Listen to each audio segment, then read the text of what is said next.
I, for one, am truly grateful to be part of this. And opening our ceremony today will be Kim's brother, Grant Cazinha, who has a reading for us. Please join us, Grant.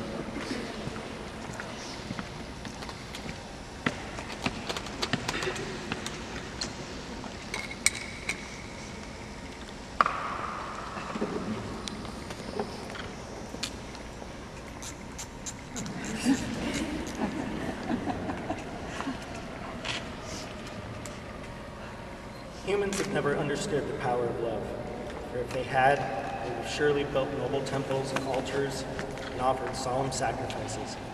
But this is not done, and most certainly ought to be done, since love is our best friend, our helper, and our healer of the ills which prevent us from being happy.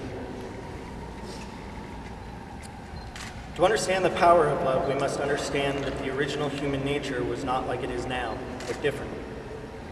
Human beings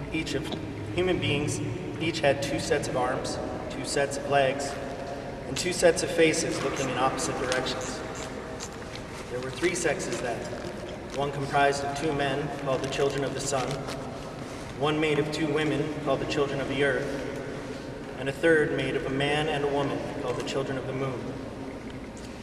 Due to the power and might of these original humans, the gods began to fear their reign might be threatened. They sought for a way to end humans' insolence without destroying them. It was at this point that Zeus divided humans in half. After the division, the two parts of each desiring their other half came together, throwing their arms around one another, entwined in mutual embraces, longing to grow into one. So ancient is the desire of one another which is implanted in us, reuniting our original nature, making one of two, and healing the state of humankind.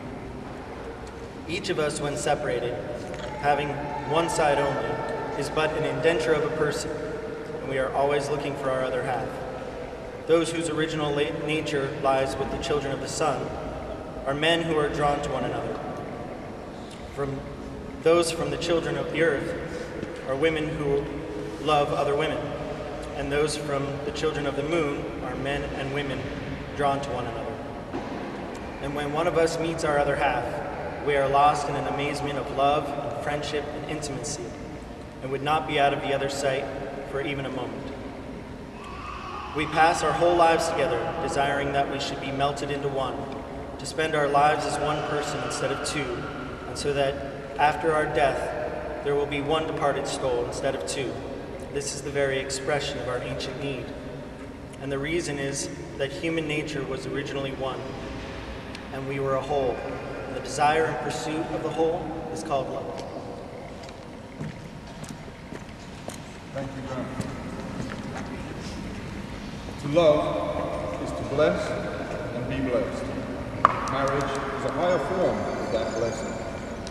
When two people join in such a union, they accept the gift of one another, openly, devotedly. And when you say, I love you, those three little words have your whole lives in them. With that, you should hear these two lovers share some words of their own.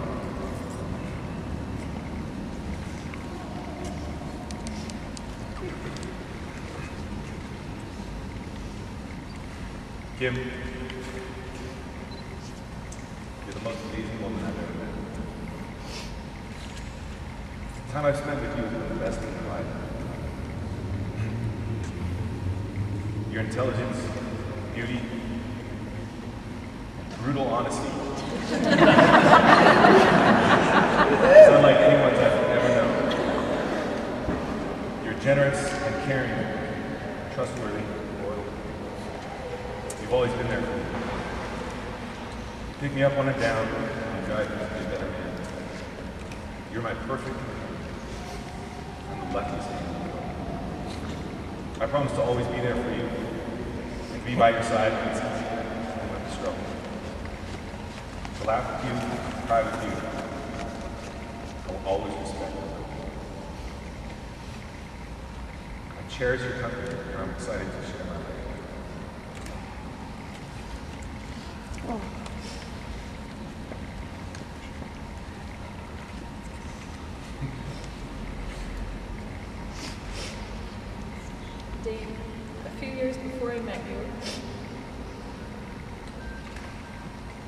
wrote a list of all the things I could think of that I wanted in a mate. I wanted him to be tall so I could feel little. I wanted him to think I'm the most beautiful woman he's ever seen and to be crazy about me, physically, mentally, and emotionally. I want him to be smart, both in book smarts and common sense street smarts. I want him to be sarcastic and funny, be playful. I want him to love animals and children. I want him to be faithful and honest. I want to be able to fully trust him with everything and anything, and I want him to feel the same about me. I want him to like things like cars and baseball, but also be able to enjoy theater and creative things. I want him to be able to communicate and be open about things, to be spontaneous but completely reliable. I want him to be understanding. I want him to understand me so that I do not have to articulate my every thought.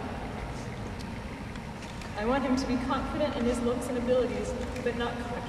I want him to not feel intimidated by me, my past, or my future. I want him to respect me and love me, and I want to be the most important thing in his life. I want him to tell me without me asking that he thinks I'm beautiful and he loves me. I want him to love me so much that he tells everyone he knows about me. I want him to appreciate me and what I do for him and expect nothing besides love and devotion. I've dreamed of my wedding day for as long as I can remember, and I only ever dreamed that I would find somebody with all the qualities that I could ever imagine wanting. Yet somehow you possess everything I've ever dreamed of and more.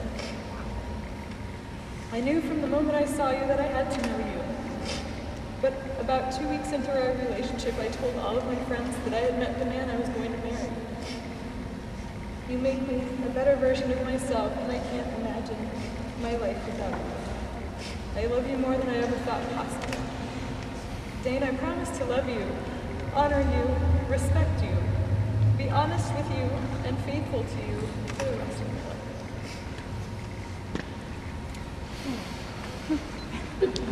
And now we'll follow with a reading from Dane's mother, Dane Lutes-Koths.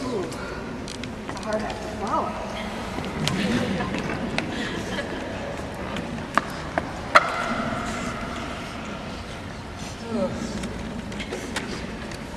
Okay, guys, this is a blessing from the Apaches.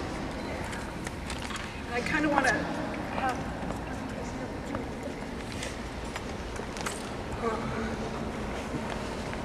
Now you will feel no rain, for each of you will be shelter for the other.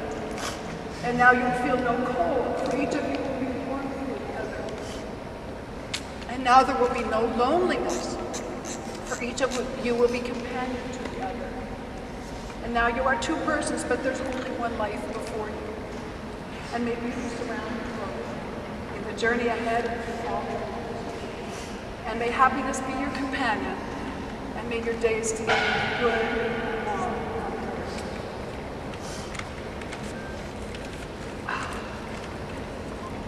Treat yourselves and each other with respect, and remind yourselves often of what brought you together. Give the highest priority to the tenderness and gentleness and kindness that your connection deserves. And when frustration and difficulties and fear assail your relationship, as they threaten all relationships at one time or another, remember to focus, guys, on what's right to you. Not just the part that seems wrong. And in this way, you can ride out the storms when clouds hide the face of the sun. And remember that even if you lose sight of the sun, just for a moment, it's still there. And if each of you takes responsibility for the quality of life together, it will be marked by abundance and delight. Oh.